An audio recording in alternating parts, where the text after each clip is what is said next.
A love response. Setelah saudara-saudara pelajari di rumah pelajaran yang ke-10 ini, kata apa yang sangat outstanding? Itulah yang boleh saya katakan keywordnya, motif. Mengapa Yesus seringkali menegur orang Farisi? Karena motif mereka selalu sama. Padahal perbuatan mereka Baik. apakah berdoa baik atau tidak baik? Baik sekali. Apakah memberikan sedekah, persembahan, baik untuk pendeta atau untuk orang miskin, baik atau tidak? Cuma motivasinya nggak baik. Jadi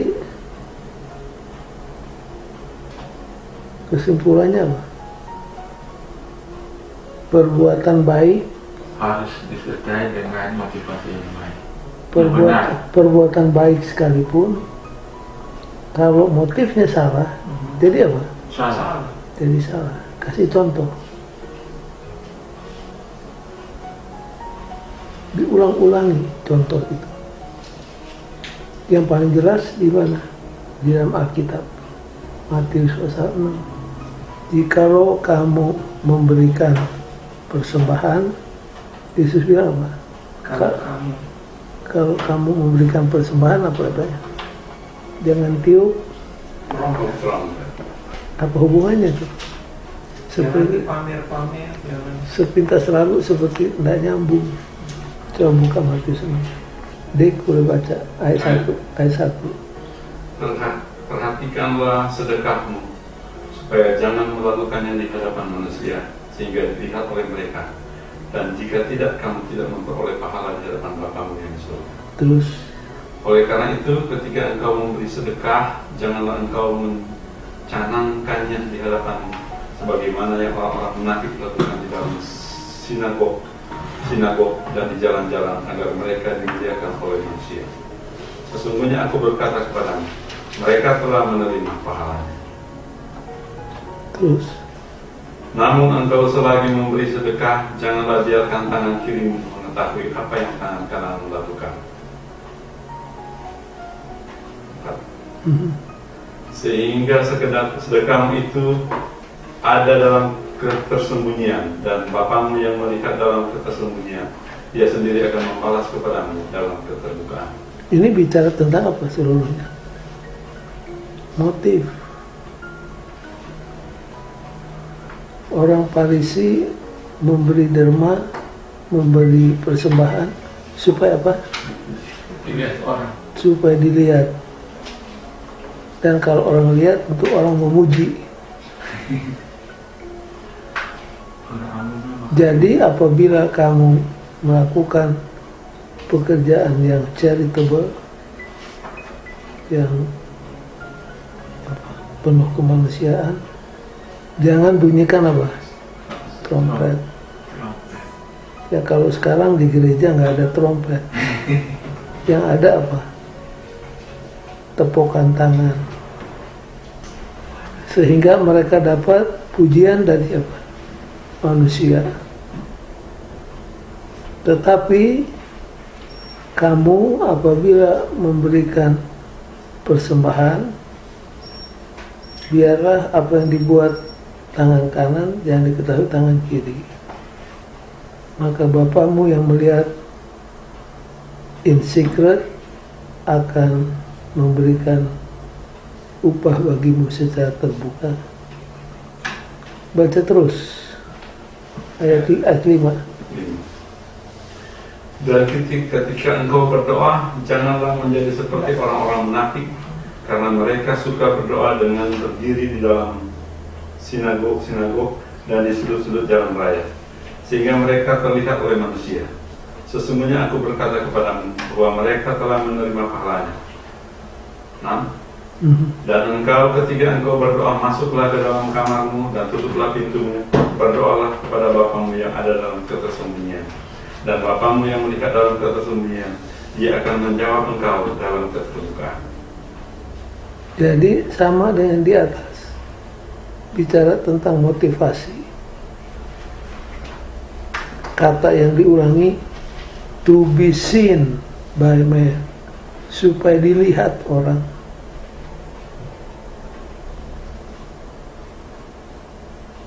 Yang bagian yang ketiga, ayat 16.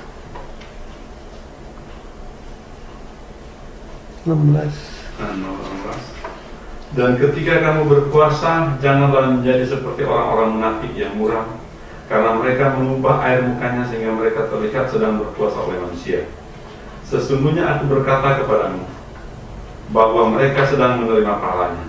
Namun engkau selagi berpuasa, minyakilah kepalamu dan cucilah wajahmu, supaya engkau tidak terlihat sedang berpuasa oleh manusia, kecuali oleh Bapa yang ada dalam ketersembunyian. Dan Bapamu yang melihat dalam ketersembunyian, Dia akan membalas kepadamu dalam keterbukaan. Apabila kamu puasa, cuci mukamu. Orang nggak ngerti orang sekarang apa hubungan puasa dengan cuci muka.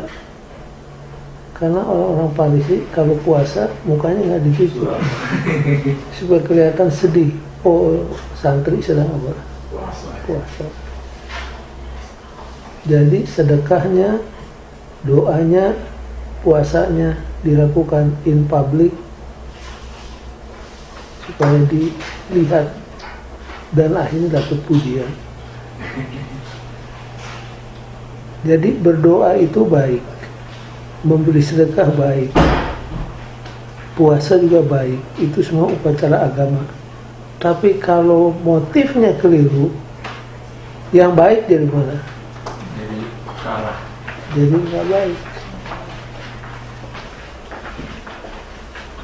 Jadi dengan demikian motif itu sangat apa? Sangat penting.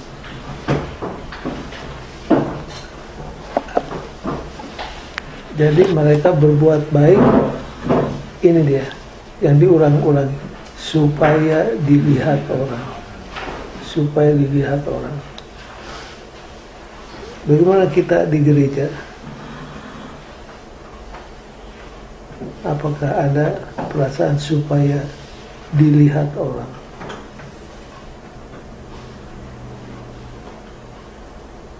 Sekarang dengan introduction ini kita masuk di bagian pertama, discussion. Pertama kita bahas dulu tentang apa? The wrong motive. Motivasi yang salah, yang keliru. Jadi perbuatan baik kalau dilakukan dengan motif yang salah, jadi apa? Salah. Jadi mubasir. Wrong motif yang pertama apa? Perasaan bersalah. Jadi kita berbuat sesuatu yang baik didorong oleh kan apa? Motivasi. Kalau kita tidak lakukan, kita rasanya apa? Bersalah. Kita merasa tertemplak. Saya kasih contoh. Ini kutipan Kerinduan Segala Zaman halaman 141, sudah berulang kali saya baca. Saya harap saudara jangan nggak lupa itu.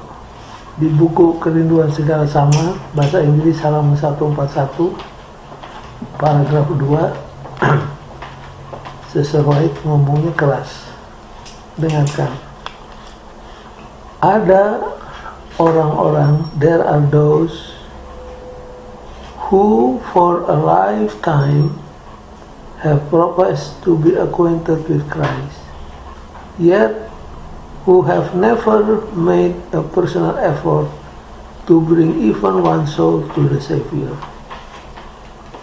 Ada orang-orang yang seumur hidupnya mengaku kenal Kristus, tapi belum pernah sekalipun terlibat dalam usaha pribadi untuk membawa satu jiwa pun kepada Kristus. Nah, setelah ini dibacakan, dia rasa apa? So kita itu. Seumur hidup mengaku kenal Kristus, tapi tidak pernah mengadakan personal effort untuk membawa hanya satu jiwa sekalipun kepada Juru Selamat. Jadi karena ditegur, merasa bersalah, lalu dia apa? Dia mulai bersaksi. Bersaksi itu bagus, kabar ini bagus, tapi jangan sekedar didorong oleh karena apa? Rasa bersalah. Sebaliknya, katanya kalau kita masuk ke surga, kita akan pakai apa? Mahkota. Dan mahkota itu ada bintangnya. Lalu ada lagu, di lagu Sion bunyinya gimana? Adakah bintang-bintang di mahkota? Adakah bintang-bintang di mahkota? Ada yang berpendapat tidak ada ajaran itu di Alkitab. Tapi kalau sudah baca dengan teliti, ada atau tidak? Ada yang berpendapat tidak ada. Jadi ada orang tarik jiwa supaya ada apa? Bintang. Ada orang tarik jiwa karena guilty feeling. Itu adalah apa? Dan kalau sudah baca, coba kita buka Hell, apa judulnya? Bukan karena perasaan bersalah. Coba baca paragraf pertama. Berabad-abad lamanya rasa bersalah telah digunakan untuk memotivasi orang berbuat sesuatu.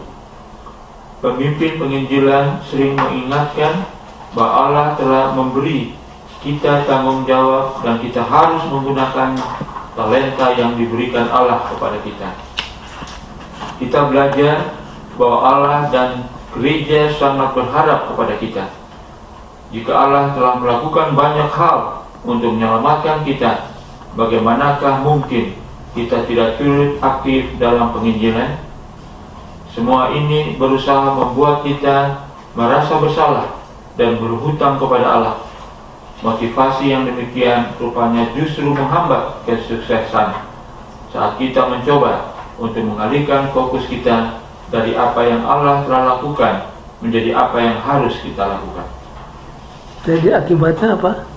Kalau bahasa Inggrisnya ini counterproductive. Bahasa Indonesia diterjemahkan apa? Coba baca kalimat terakhir.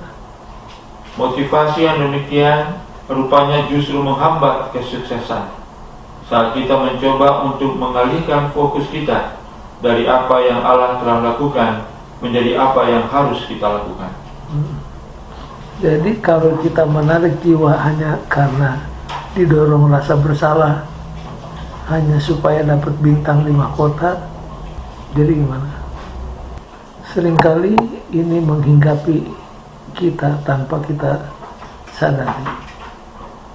Kenapa kita pergi ke gereja? Karena kita sudah diselamatkan, pendeta. Mengucapkan terima kasih, bersyukur kepada Tuhan dan menyembah. Itu idealnya. Tapi seringkali kan suami istri suka ngomong, cepat-cepat, nanti orang bilang apa kalau terlambat. Kan begitu. Semua itu gereja, nanti kalau terlambat, orang mau bilang apa buat orang. Jadi kita on time karena apa? Karena omongan orang, penilaian orang. Sepeda lihat karena nggak terlambat. Nah, itu dia. Nanti apa orang bilang? Itu adalah apa? Ini. Promotif. Jadi ingat, perbuatan baik kalau didorong oleh motif yang tidak benar Yang baik jadi apa? Salah. Makanya Yesus itu menemplak orang Farisi karena mereka beragama supaya dilihat orang, supaya dipuji orang, dan itu tidak berterima di hadapan Tuhan. Jadi dalam penarikan jiwa pun ini apply, bahwa perbuatan baik kalau didorong oleh motif yang tidak baik jadi percuma. Apalagi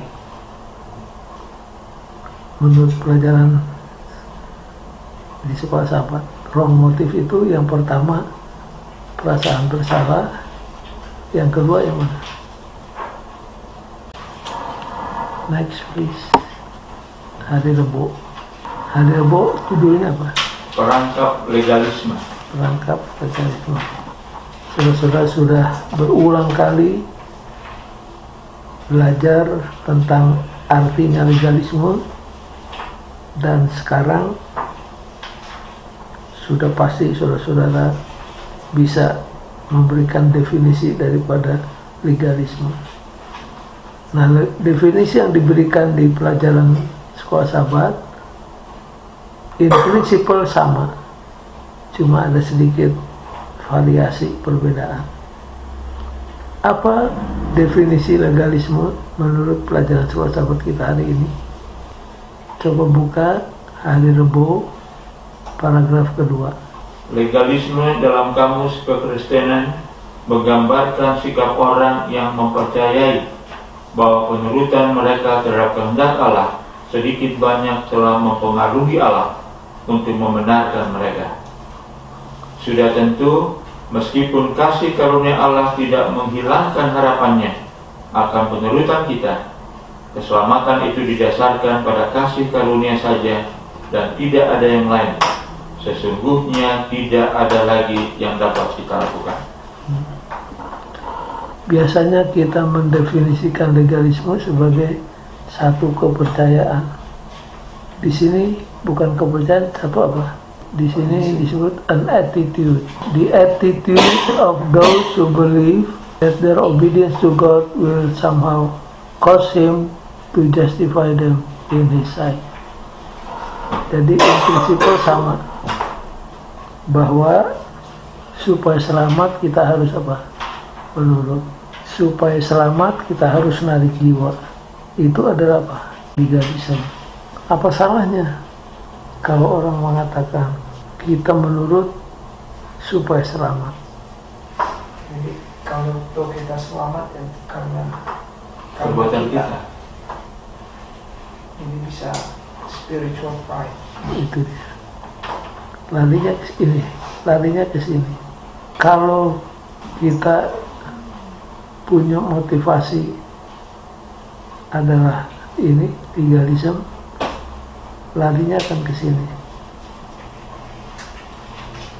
Ada orang katakan, apa sih bedanya kalau kita percaya diselamatkan oleh iman atau diselamatkan oleh perbuatan? What makes the difference? Ada difference-nya, dan sangat besar difference-nya. Yang pertama, resultnya di pelajaran Hari Rebo paragraf yang terakhir. Agama yang bersifat legalis menyebabkan setiap individu berfokus pada pencapaian pribadi. Jadi yang diagungkan adalah apa? Pribadi. Personal performance. Gantinya on gospel commission. Yang kedua, ini yang disebut tadi. Yang kedua, baca terus. Dan sering pada pencapaian orang lain, gantinya pada apa yang Yesus telah perbuat. Sebelumnya, Sikap legalis dapat menuntun kepada kesombongan dan keangkuhan pada orang-orang yang begitu buta, sehingga mereka mempercayai bahwa mereka telah cukup suci untuk diselamatkan. jadi menuntun kita kepada apa? Kesombongan. Pride and arrogance. Kesombongan dan kepongahan, kecongkakan, arogan.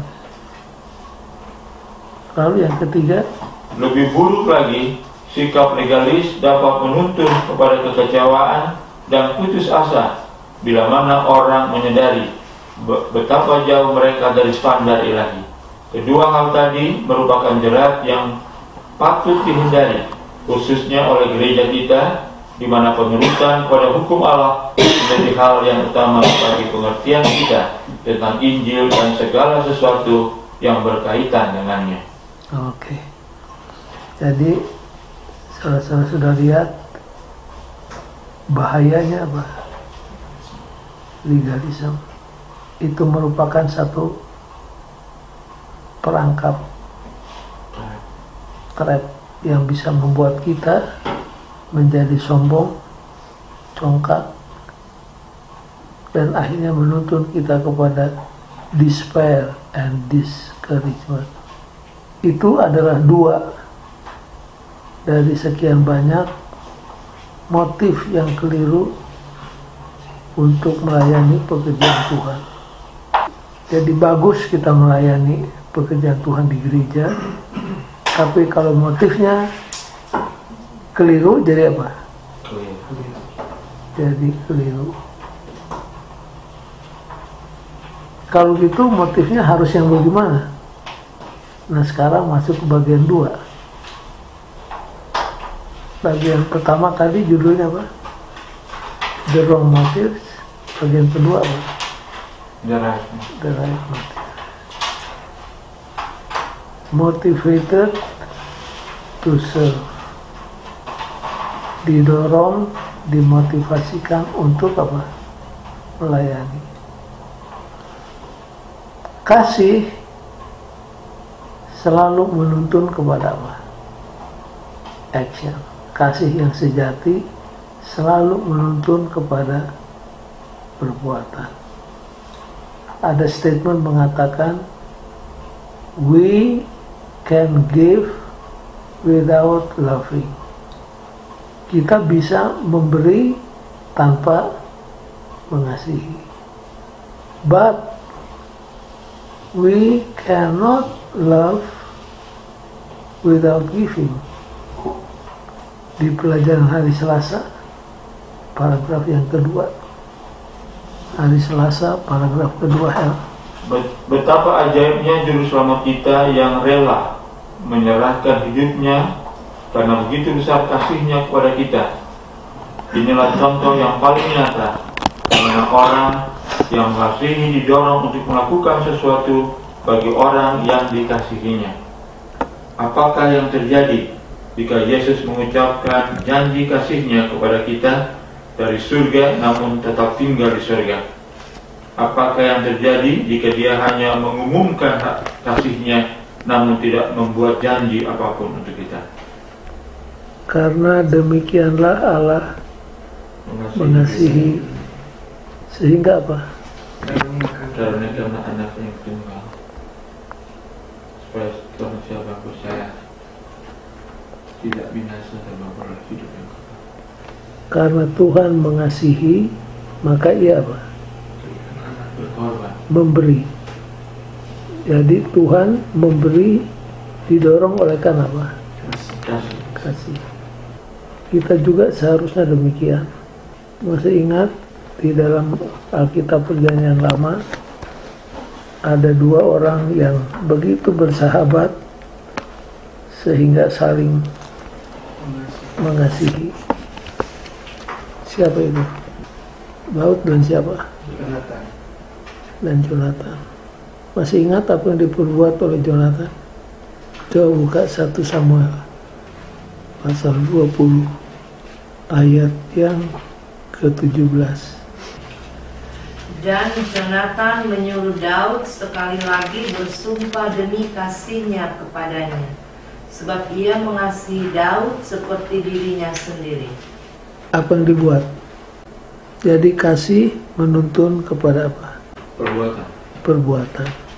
Kasih selalu menuntun kepada apa? Perbuatan.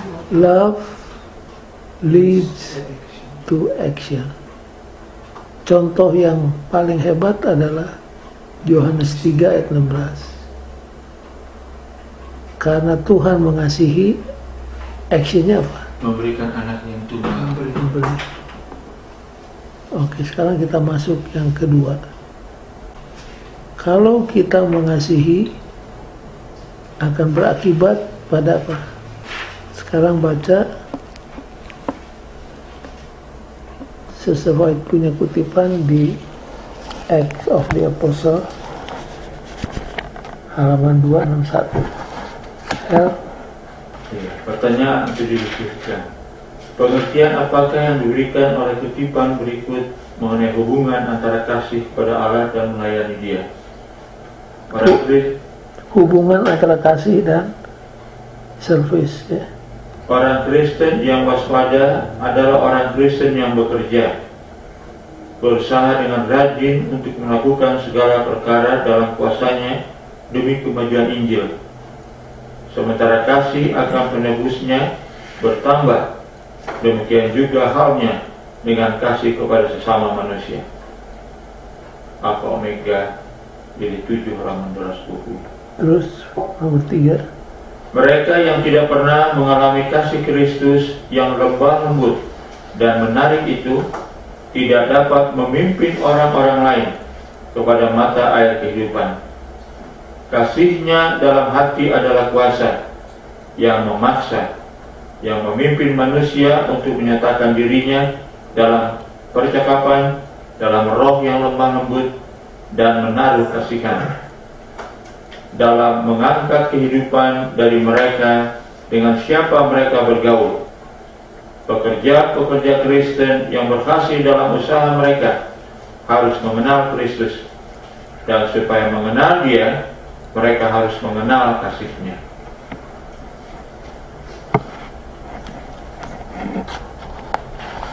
Menurut saudara, motif apa yang berkenan kepada Tuhan? Kasih. Hanya satu, yaitu apa? Kasih. Masih ingat chapter tentang kasih di mana itu? 1 Korintus 13. Coba baca. Ini satu pasal, salah satu pasal yang Nyonya White katakan apa? Harus dibaca Harus dibaca tiap hari. tiap hari. Kenapa? Kenapa sampai Nyonya White dengan ilham Tuhan katakan chapter ini harus dibaca tiap hari? Di dalam sejarah gereja kita, sejarah Advent, ada seorang pendeta namanya Loveborough. Pendeta Loveborough. Pendeta ini baca Alkitab selama hidupnya 70 kali. Dan dia sudah baca 1 Korintus 13 10.000 kali. Karena dia ikut statement Ellen White, baca tiap hari. Kenapa? Coba suruh baca kembali, kita renungkan malam hari ini. Baca 1 Korintus 13 sebelum baca. Kasih. Sekalipun aku dapat berkata-kata dengan semua bahasa manusia dan bahasa malaikat, tetapi jika aku tidak mempunyai kasih, aku sama dengan gong yang berkumandang dan canang yang gemerincing. Sekalipun aku mempunyai karunia untuk bernubuat dan aku mengetahui segala rahasia dan memiliki seluruh pengetahuan, dan sekalipun aku memiliki iman yang sempurna untuk memindahkan gunung, tetapi jika aku tidak mempunyai kasih, aku sama sekali tidak berguna. Dan sekalipun aku membagi-bagikan segala sesuatu yang ada padaku, bahkan menyerahkan tubuhku untuk dibakar, tetapi jika aku tidak mempunyai kasih, sedikit pun tidak ada faedahnya bagiku. Itu menyerahkan tubuh untuk dibakar apa? Apa? Apa Sus? Memberikan tubuhku untuk dibakar itu maksudnya apa? Korban. Kalau orang memberikan uang, ya kita puji, kita kagumi. Kalau orang memberikan mobilnya untuk gereja, memberikan rumahnya. Tapi kalau orang mau memberikan nyawanya, itu sudah puncak dari pengorbanan. Tapi kalau Ada yang seperti itu tapi tidak punya kasih. kalau tidak didorong oleh kasih, mati syahid pun jadi apa? Jadi mubazir. Jadi kalau baca beberapa ayat yang pertama dari 1 Korintus 13, memang di sini kelihatan satu-satunya motif yang diterima Tuhan adalah apa? Kasih. Coba saudara renungkan, simak kembali. Nah, ini applies kepada penarikan jiwa, kepada pekerjaan evangelisasi. Bahwa pekerjaan menarik jiwa yang mulia itu jangan didorong supaya ada laporan, supaya kita dilihat orang, supaya kita dipuji orang, jangan. Melainkan harus didorong oleh apa? Kasih. Itu yang dituliskan oleh Nyonya White tadi di buku Acts of the Apostle 261 dan 350-551, bahwa motif satu-satunya berkenan kepada Tuhan adalah apa? Kasih. Adalah kasih. In conclusion, ingatkan kembali the danger of legalism. Ada berapa tadi? 3. Ada 3 ya. Dan ini bisa jadi counterproductive. Yang kedua,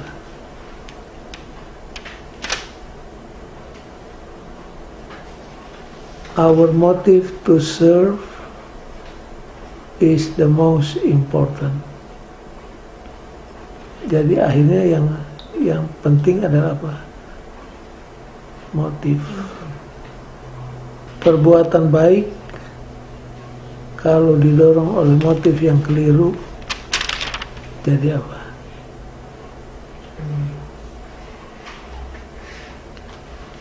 Jadi mubazir.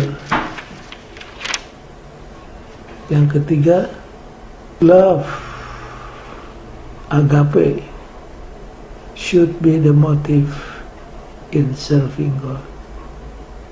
Jadi motif satu-satunya yang diterima oleh Tuhan, baik memberi, baik berdoa, baik puasa, baik ngabar Injil, haruslah apa? Love. Ini love yang mana, Heng? Agape. Karena ada at least ada 3, ada 4 ya. Love di 1 Korintus 13 itu bukan phileo, bukan eros, tapi adalah apa? Agape. Kasih yang ada di hatinya Kristus yang bisa menjadi bagian kita kalau kita terima Kristus. Kemudian untuk practical suggestion, bagus juga yang hari Jumat itu dibaca. Hel, coba buka hari Jumat. Iya, sudah ya. Baca paragraf kedua. Untuk membuat pelayanan Anda tetap sehat dan berada dalam jalur, pikirkanlah daftar pelayanan berikut ini. 1. Peliharalah hubungan pribadi Anda. Ingatkan diri sendiri bahwa Anda sedang melayani bersama dengan Tuhan. Jadi yang pertama adalah apa? Pelihara hubungan pribadi Anda Ini hubungannya siapa ini? Dengan Tuhan. Personal connection. Personal connection ini hati-hati. Jangan sampai menjadi sekedar bad connection. Masih ingat bad connection? Kelihatannya seperti nyambung padahal longgar. Harus diapakan? Dikencangkan. Yang kedua, peliharalah visi Anda. Apakah Anda masih merasakan pentingnya pelayanan Anda? Apakah tujuan Anda masih jelas seperti pada saat Anda mulai terlibat dalam pelayanan ini? Personal vision biasanya bicara tentang apa? Goals. Jadi kita juga harus punya goals, harus punya objektif di dalam pelayanan kita, baik secara gereja, baik secara pribadi. Apa goals saudara-saudara tahun ini? Yang ketiga, peliharalah komunikasi Anda. Laporan yang teratur sangat penting untuk mendukung pelayanan. Orang-orang menjadi sangat sibuk saat ini, dan mereka perlu diingatkan bagaimana pelayanan ini berjalan dan bagaimana mereka dapat terlibat. Jadi your communication maksudnya regular reporting. Ini sangat apa? Penting. Nah, di acara sekolah sahabat ada yang disebut personal ministry. Cuma kalau soal amat-amati, personal ministry itu sudah salah penggunaannya. Itu personal ministry gunanya satu, kalau orang punya kesaksian sepanjang minggu, apakah dia bagi traktat, apakah dia mengabar Injil kepada seseorang. Jadi personal ministry itu boleh dalam bentuk pengalaman pribadi atau mengajak orang untuk menyusun strategi mengabarkan Injil. Nah, yang sering kali terjadi personal ministry hanya sekedar apa? Khotbah pendek. Jadi khotbah kedua. Kalau itu sebenarnya nggak perlu lagi. Yang disebut personal ministry itu either sudah memberikan laporan bahwa saudara minggu lalu bertemu dengan seseorang di kereta api, lalu ada kesempatan untuk ngabar Injil sampai dia didaftarkan di kursus suara nubuatan dan lain sebagainya. Jadi either personal experience atau tentang nyusun apa? Strategi. Jadi jangan lagi dipakai untuk khotbah yang kedua. Yang keempat, peliharalah semangat Anda. Ada benarnya sebutan yang mengatakan bahwa tidak ada yang dapat menghasilkan semangat seperti semangat itu sendiri. Tunjukkan minat Anda terhadap pelayanan, maka yang lainnya akan ikut bersemangat. Apa yang membuat saudara excited?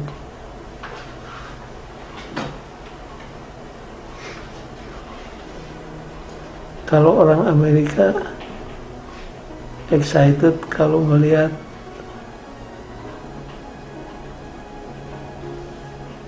apa itu football, lalu pak orang yang disukainya touchdown, wah dia melompat-lompat, excited. Apa yang membuat saudara excited?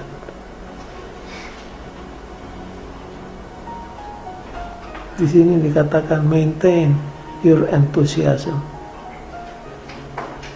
Jadi hendaknya kita excited karena kita melihat satu orang menerima Kristus dan dibaptiskan.